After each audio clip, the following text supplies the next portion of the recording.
Zisman. No, I'm sorry, David Singer. All right, councilman in the How you doing? in the village of Palmetto Bay, and we're here today to talk about what's going on in Palmetto Bay. We're going to start off with what is going on in the vice mayor race. Interesting. You should ask that question. So we had apparently a dark horse register yesterday to run for vice mayor, who isn't really isn't known in the village. And from what my understanding is, this person registered to throw the election into a runoff, and they were prompted by Councilwoman Seat 3 Marsha Matson to running, and apparently prompted by the mayor to run. So there was no clear winner in the regular election. This is, I guess, one of the well-known strategies of in the political realm to make sure, if there's a runoff, to make sure that your candidate actually wins, because you don't have as many people coming out during a runoff as you would a regular election. So they sometimes put a dark horse in there to kind of throw things off a little. What's really interesting is, and I feel very sorry for this individual, because he's gonna go through the ringer, right? We did a background check on him, and he's had numerous arrests. He owns his own business, and I'm sure that when he's running, the information about his arrests, and some of them are not some of them are really, really touchy with his arrests. It's going to come out, and it will probably affect his business, and he probably had no idea how, the underbelly of politics and how it works. So, it's once again, it's always very interesting in Palmetto Bay to see how an election will work. It was supposed to be just Ed Silva and Leanne Tellem running, but they I guess they thought it would be an advantage to throw this third party in the election mix. So, and speaking about the underbelly of politics, now that we've got all the big races across town, including the mayor's race, is there, and essentially, probably by the 18th, it's more or less going to be decided. All right. The large postcards that are gone 8.5 by 11, were sort of reminiscent of some postcards I saw a few weeks ago in the village of Palmetto Bay, and it showed the mayor there, something to do with the flea market that was going to be there. Correct. Right? And these postcards are devastating. You can have thick skin, yeah, but you have to have really thick and been around for a while to ignore it. Well, what's interesting is she's come out publicly against PACs, and I guess it was PACs who send out those mailers, but she herself owns a PAC. So it's hard to sit there and say I hate PACs and then be a registered PAC herself. So I mean, I don't particularly like the negative politics. I think I think what you should do is vote for the person who will actually give the village the most benefits, as far as knowledge, as far as education, as far as how long they've lived there. I think it should be a criteria. What they can basically provide the village for being, almost like being on the board of directors, right? You want the best people on that board of directors to oversee what goes on with the village manager, the village attorney, and the staff. And the village of Palmetto Bay basically has been more of a glamour fest, right? You go out there, you kiss babies, you shake hands. It doesn't matter what your educational background is, or if you know how to do budgeting, or if you know how to anything about real estate. It's basically been a king and queen prom, and it really needs to move away from that to get the best candidates possible to sit up on the dais. So every once in a while I watch Andy and Mayberry with the oak trees on Lake Drive or whatever it is, main highway type of thing, and it's very reminiscent of the pleasure days of each of the beginnings of cities, where everybody was nice. The mayor ran the barber shop down the street, the vice mayor had a little hardware store. But on those postcards that I see, those are real. Do you get them down in Palmetto Bay? I get them all. I don't. Let me tell you something. Number one is what's really interesting about those postcards is how long do you look at those postcards? About 10 seconds. But I would say I look at them for about 5 seconds. right? So I guess to get people's interest, you really have to have something very shocking on Yes. there, right? But usually, what I do is I don't vote that way, right? I don't vote off postcards. I'm trying to find out what the person stands for and what they can, the benefits they can do. And it's not just, it's not just Palmetto Bay. It's the school board or it's Dade County. I want to know what they've done historically and what their intentions are going forward on what they're planning on doing. Not a postcard that somebody pays $3,500 because the postcard's literally to go to Palmetto Bay probably $35,000 to $4,000 because that's Like what 4,250. yeah, yeah. So I mean, if people vote off postcards, I mean, they should really rethink that theory. Okay, first of all, this is glass that's between us. And yes. we did temperature checks. We have this here. Years ago, Brother Grant ran for office here in South Miami. The front page of the issue, one of the issues was, had the current mayor, the headline was, sued by his father-in-law. The second one was the person that was running against him. Yes, she got paid from the developers, and Grant's was he got arrested for assault. All right, so it was a great front page, right? And it was terrific, all right? People, it was super. I have it out in the hallway. I'll show it to you on the way out.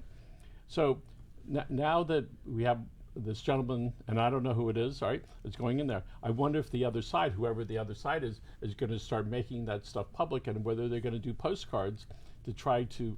I'm not sure what they're going to try to do, but it is a tough road when that negative stuff goes. Yeah, out. I mean, especially since he owns his own business, and I'm purposely not mentioning his name. He owns his own business apparently, and then the population receives his cards, and it has a secondary effect, not only because it's in public, but it could affect his business, and it's just what, you don't run to run, okay? You don't run because somebody on the council has come up with some sort of plot to run to force the election into a runoff. You run because you really want to be elected. So one of the things that's always pretty amazing is how when a deadline comes, there were people who had quite frankly may have been thinking about it, but the deadline causes them to jump in at the last minute, which is not an uncommon thing. Correct. This individual has never been to a council meeting. I've never seen an email from him. I don't think he's ever been involved in the community at all. He was definitely, in my opinion, talked into it. Okay, so let's talk about roads. Okay. So I see that 184th Street and Old Cutler might be getting some circles. Yeah, there's a couple of circles planned, but unfortunately, from what I understand, it's not to 2023, which is, right now that's okay because nobody's going to work because of the COVID, but they really need to expedite the process, right? So, Old Cutler What Road is there at that corner? What is there? Stop signs? 184th is where the old Burger King used to be, right? Cutler Bay picked up a corner piece, and then the old Burger King is on the east side, but it's on the east-north side, Cutler Bay, and then I think there's houses on the west side. Okay, so let's talk about bridges. Now, I know No, there's we don't want to traffic. talk about bridges. Okay, we'll talk about bridges. Let's talk about bridges. So last go around, the South mayors from down in Florida City all the way up. Again, that was a year or two ago where whatever coalition they had sort of fell apart. Right, that was when there used to be a lot of traffic coming from north to south, but at some point that will get back. And then the coalition broke, and no one wanted to. Not in my backyard. Should there be a bridge? So there's a group that wanted it, and there's a group that did want it. And for a while, it seemed to be there were a lot of people that were against the commissioner there at Cava because I don't even know whether she voted for it or not. Yeah. But it seemed to be a really sticking point for one side or the other. It's a real sticking point because there are a lot of Palmetto Bay residents that don't like the fact that she did not support the one bridge off 87th. I mean, a lot. And it was, I think, my first year of being a council member, it came in front of Dade County about the 87th Avenue Bridge, and she kind of single-handedly stopped the bridge, from being built because she felt that was what the majority of residents want. But the majority on the south side really thought it was like a stab in the back to all those other residents that she represented. I mean, she was in a no-win situation. So right? south side wanted, north side didn't. more or Oh, less. yeah, always, yeah. So is there a connection between the bridges not happening and the traffic circle? I think, I always said, people ask me why I wasn't for the bridges. I said, well, let's try to do something on Old Cutler Road, right? Let's try to, whatever, I'm not a traffic engineer. You ask me about budgets, ask me about real estate, any of that stuff I know. I don't understand traffic per se. But I think what they want to do is try to increase the traffic flow on Old Cutler and kind of push the residential traffic over to Old Cutler, and with the circles, they say that it will expedite the traffic down from, the bottleneck really starts on Old Cutler at 184th and goes down to 136th. But at that corner where there's going to be a traffic circle, what is currently there? Just a regular light. A regular light? Yeah, there's a light. Oh, so traffic circles, they serve a lot of good functions, all right? And from what I hear, there's a whole lot less possibilities of accidents than the traffic lights, and they got all the stuff figured out. And I go through them frequently, especially back here in the office. Mm-hmm. The city back here puts stop signs on all all signs instead of letting it flow, all right? Which that's what it's supposed to do. Yeah, it's all supposed to flow from what I understand. Yeah, so we'll see. We'll see So, about but that. besides 184th, they're supposed to do a traffic circle on Ludlam and Old Cutler and 152nd and Old Cutler. Okay, And they said it will. It said it will make a big dent in the traffic. Okay, you currently have an interim city manager. Correct. And I understand that the city came up with the village. Sorry, Carol. They came up with some the criteria. Say, listen, if you want to apply, this is what we're going to do. This is your package if you want to apply for it. So who's applied so far? I haven't seen any of the resumes yet. The only one that I know that was really chomping at the bit was Steve Alexander, as I said last week. I'm sure we'll get other local I'm sure administrators to you will. come And in maybe play. there's some county people that were looking, former county people that had top positions over there that might be headed that way. But you haven't heard. Oh of wait, do you know something I don't? I don't know. If you do, I want to know. Check the inbox. So, all right, I put in the plug for you. All right. So, but there are there applicants that are the people that applied before that went away because you'd tried to hire? I don't know. They were really. I said at the end of the meeting when we found out that our choice for village manager turned down the job, I'd like to see the other applicants apply again. I think everybody has a month to turn in their resume and apply to the headhunter. I know that Greg Truitt, who's the village manager, is apparently going to apply, which is a good thing. He's doing a great job. I think I said that last time I was on the air. How long's he been interim? January. He was supposed to be. It was funny. It's only supposed to be till April, right? What month are we in? We're in August, right? August, It was yeah. only supposed to be from January. Couple months, to 6 months, a year or two. He could just be interim for 3 years. Yeah, there you go. 2 years interim. So what are some of the issues facing the residents and the elected officials in Palmetto Bay? Oh, we still have the terrible code that just passed. As you go through it, it gets worse and worse. I mean, there's some serious issues. I can tell you without a reasonable doubt that nobody besides Marsha Matson read the code. Because I know if any of the other council members read the actual code, they wouldn't have voted for it. I mean, we have 8,000 single-family homes, and according to this code, we could have 6,600 apartments. It completely destroys the village and takes away, the what Palmetto Bay is about, is a residential single-family home community. Are the people on the council, are they actively employed in either a business, their own, or by somebody else? Or there's some retired people, or how does that make up? I don't believe the mayor and council seat 3 are working. The vice mayor has a job. I have a job. Patrick, who was on the air, has a job. So I guess 3 out of 5. So in South Miami, there's one commissioner, she's gone now. Every meeting she would say, I didn't have a chance to read it yet. Well, if you take the job, you're supposed to read it. That's Correct. so read it. All right, and they should be versed enough to be able to have a conversation with somebody that wants to find out about it. I'm telling you, I'm telling you that the individuals on the council are fairly intelligent. If they would have picked it up and read it, they would not have voted for this code. So- There's no, I just don't believe that they could have voted for something that this is this awful. This is the third code that Palmetto Bay has passed in our 15-year history, and it's gone from bad to worse to awful to just terrible. Okay, since we're down to this lower point down here, there's the former Florida Power and Light property owned by a company, I think it's Luxcom is the name of it. What's the public position on that now? Right now, we're in kind of mediation before they file. They have the right to file a lawsuit.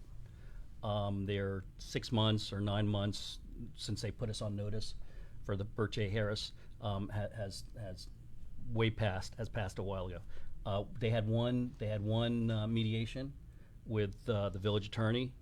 The next mediation is supposed to be this week or next week. Is that John Deligore? Yes. It's supposed to be next week, and we're hoping that we can come to terms without their $21 million lawsuit. So what can the public know right now where you're at? They threatened us with a $21 million lawsuit. We're zoned for a Bert J. Harris lawsuit. We're zoned 1 per acre, which would give them about 70 units. They're looking for more, about 180 units. That's probably in line with the reports that we were given before we voted for the one. I mean, we got reports that said, you really should zone this at 2.5 per acre. What reports were those? Those were reports. By whom?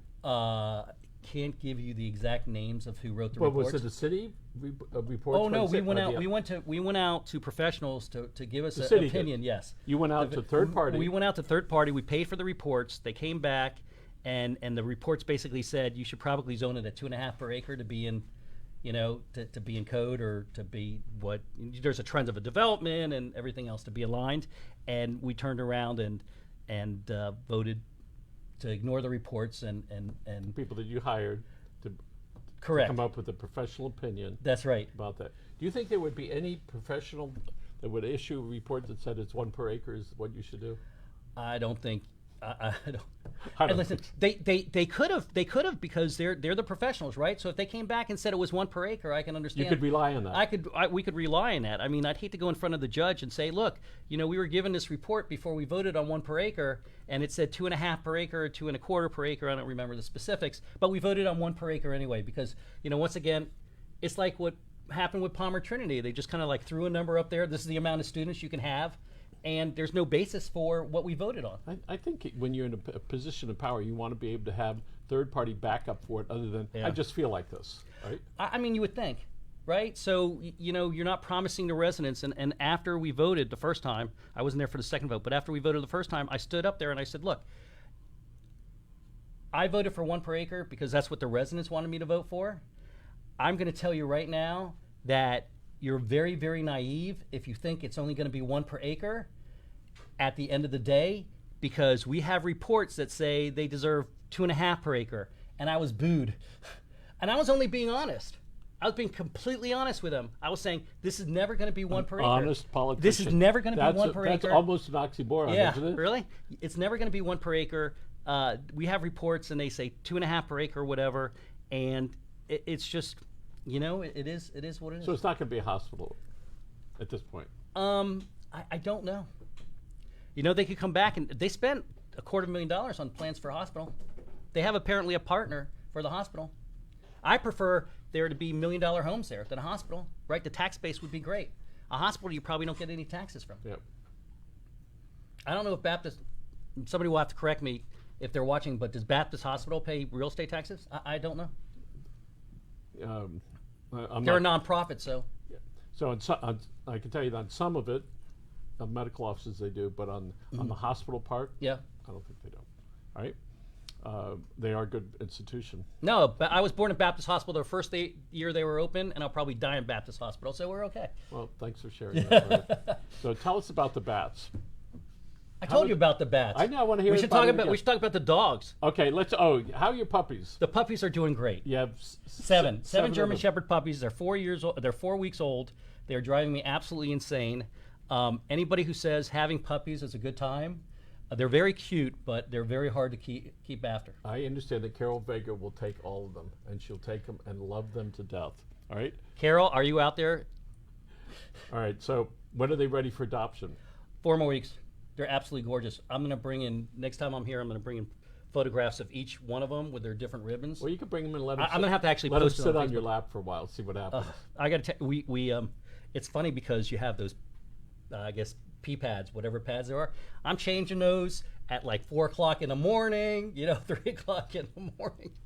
So I can It's text really you it's really like having a kid, right? And it's a shorter time period, but you're keeping track of 7 little puppies who are all crying and screaming and yelling, and the mother doesn't want to feed them anymore. After 3 weeks, she kind of ignores them. So I'm feeding them, and I become a being substitute mother. granddad again. Yeah, So you have an election coming up. correct. When's qualifying end? A week from tomorrow, I've already qualified. So far, I don't know if anybody's going to be running against me. And this is the end of your first term? Yes, and I promised on your show last week that after this 4 years, I will never run again. You heard that here first. Don't ever believe these guys when they say that. Oh, I'm I only will gonna never be run there- again for District 2. How's that? There you go. I should Speaking qualify of that. districts, I understand that the Charter Plan Committee came up Yes. with something. Is that what it's called in the city? Village. Charter committee. So I guess you had Patrick on, or council seat 1, Patrick, and he was talking about the districts. We kind of talked about that, and I guess he has a different different thought process as I do. But his thought process is pretty interesting about it's costs a lot of money to run, and you really. It would be easier to entice younger people if they didn't have to knock on the doors of 3 districts, and they don't have to. Running for Palmetto Bay is an expensive endeavor. I mean, it's $50,000. Can you imagine? Wow. I mean, the vice mayor paid $100,000 last time. So right now, people can vote citywide for any of those districts. People in there, right? Is that how it Correct. works? Right? Everybody's not city, but Okay. So I Village-wide. want that guy over there, and I Yeah. want that guy over there. Uh-huh. But if this is going to go to the voters can decide. Correct. When is that going to go out? November. Okay, and so the voters will be able to decide, I want my district, District 3, or wherever it is, all right, this is going to be the area, so it's going to be somebody that lives there, and if they live there, they can vote for in that district only, That except district for only, the correct. mayor and vice mayor. We want our really local representative. Correct. Yep. That's very similar to what the county does. I don't like that. I know you don't said like the that I don't- analogy. No, I just don't. I don't like the analogy. I don't like the fact that you're pitting a very small village against each other because you only have really that person representing that one district. We stir it up, man. I know, but it's stirred up enough. We got enough issues without somebody going, "Oh, you're only thinking about a third of 28,000 or So 26,000 pick a people." district, or whatever one you want. How many people might be in whatever district you're thinking of? Well, if it's 26,000, what is it? Divide by 3? So there are about 8,000 voters per Yeah, area, and so 40% of them vote on a good day, all right? 30%. 30%, so it's 2,400 people, right? And then so somebody's going to get half, so 1,300 votes, you win, If your math works. right? If I remember, So what's interesting is that in today's day and age, when I ran the first time, you'd have to knock on a lot of doors. what do you mean the first time? Well, when I ran for the Did you first run time, before lose or no? no, I ran a 1 and a 1. I Okay. ran and I won. The first time, the last time, first time, last time. You'd have to knock on a lot of doors, right? So nobody's knocking on doors anymore. How do you knock on doors? I mean, I got to tell you something. If somebody came to my door that I didn't know with a mask on, would you open the door? I've asked that question on Facebook, and it was about 50-50. Somebody, a couple of people said they'd shoot them. Right? So I mean, what do you do? So the only way to get your information out is probably the mailers or Facebook or... It's certainly changed. Yeah, it's completely changed. And we see it because before And remember before we used to do luncheons and breakfasts, and we had hundreds of people. That Oh, go to it? I love your lunches. And an interesting thing happened when we saw that we work in March. All right, we weren't going to be able to do that. We said, what are we going to do to continue connecting to people? That's when we picked this up. Well, this is great. Last week, we had 74,000 video views of what we do. No matter whatever we could have done one-on-one in whatever group it was, if we were lucky, it would be 500 people, 600 people total. So we found another way to do it, as these campaigns are finding another way to do that. So these campaigners that are used to knocking on doors and using that as their thing, and their beaming personalities or looks or whatever it is, that has completely shifted. I don't know when it's going to change, but some of the people are going to completely shift. 2 years ago, there were some big campaigners that said, we're not going to do those postcards anymore. Okay, great. So what do they do now? Postcards, all right? And they're going out like crazy. No, I mean, my mailbox is stuffed with them. I mean, I really just don't like, I don't know. You know, I don't think you get enough information off a mailer. Right. I've seen some videos. On YouTube. You know, some videos for school board will pop up on YouTube when I'm on YouTube, which is kind of interesting. I know that the vice mayor, Ed Silva, who's running for vice mayor, is doing Zoom meetings, which is ingenious as far as I'm concerned. So he's doing Zoom meetings and he's sending out invitations for people to sit there and come on the Zoom and ask him questions, and he's asking questions, which to me is probably the best way of running an election, right? You have anybody who wants to get on with you and ask you questions, and you just answer your questions, and it's one-on-one. It's perfect. And it's an interesting thing because there is an impersonal part of that, but there's also the protective part of it, which is, there you are, you're at the screen, I don't have to stand up, I don't have to be embarrassed, I don't have to wondering who's sitting next to me to do that. So that's an effective way to do that. And a lot of folks are doing that. I saw Palmetto Bay Business Association did some interviews like that. I really liked it. I think Daniela did it, right? I've seen some other people, but to me, you know, you get the most information because you sit there and you can listen to them answer, you know, questions, and hopefully nothing's off limits because you never really with me, no question is off limits. You know, I just will answer the way I feel best. So since you brought that up, I got a question for you. Okay. So Dade County last year reduced the amount of money that's going to mental illness, and in the mental illness category, you know, it's got schizophrenia, postpartum depression, traumatic injury to the brain, and anxiety. Well, that to me, to have anxiety in that category, all right, is like having marijuana and cocaine in the same category. I don't know anybody that's not feeling a little anxious about their future right now, all right? 3 months ago, there was a looming mental health crisis. Well, when Michelle Obama went on TV, wherever it was, and she said she had a low-grade depression. No kidding. Everybody does. Yeah, it's like, and that is a good thing for people to be able to talk about that. And anybody who says that this COVID since March has not affected them a little mentally is lying to themselves, because I just can't see it. When you're at home 24 hours a day, you have your kids at home 24 hours a day. You don't go to work. You can't socialize. You can't go out for dinner. You can't go out for drinks. You can't go out for entertainment. Okay, to the movies to relax, and you're just stuck in one place. It has to affect you mentally, right? Yes. So, you know, it's just. So here's what I'd like to Palmetto Bay to do, is to have somewhere on their website when people are having stress, where they just some place that they can call to start moving forward to try to get some relief. I'm not talking about money. I'm talking about some way to call that doesn't want to go to their family. Say, here's a place that you could call, whether it's a 211 or whatever it happens to be, and just say it's okay. And maybe you can have some sort of shrink write about it. It's okay to feel this way. Next week we have a mental health counselor that's coming aboard to be able to talk about this. And last week I was speaking to our cable provider, and I needed another remote control. All right, so I listened to the recording. Go to the store. So my wife goes. They're not open. So she's like really upset. So that upsets me. So I have my phone here. I'm at home, and I got leaning up against it, and so I'm on the computer doing something. It was an hour on the phone. All right, I wasn't waiting per se because I was doing stuff.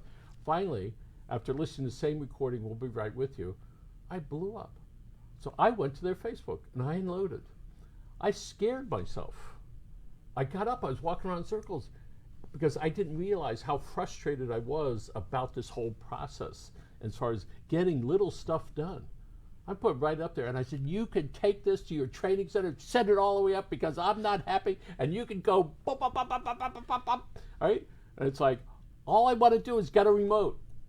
So, and you're right, if we think that we're not affected by it, we're kidding ourselves. I have some friends that are the calmest human beings I've ever met in my entire life. Everything just rolls right off their shoulders or their backs. And I've seen them blow up lately. And it's just so unusual because you're like taken aback by Yep. somebody you think is that calm, and they just and it's just it's just the environment. I mean, when everything's said and done, I said this to somebody the other day, we're going to lose 2020. It's gone, and it's where are we? What have we done? What benefit? You know, I mean, we all got our health, so you gotta think about that because the health and family is always the most important thing.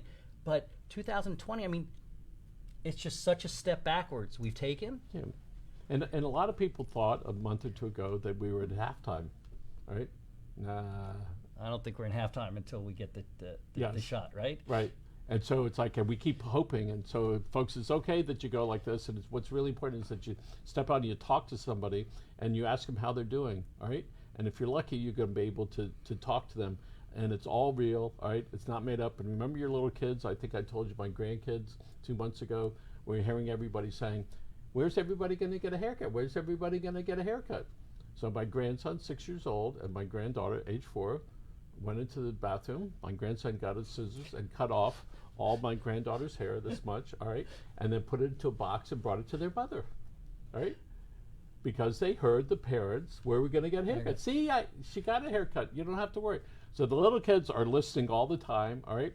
And you need to be careful how you communicate with them. Make sure they don't pick up the stuff that's bad.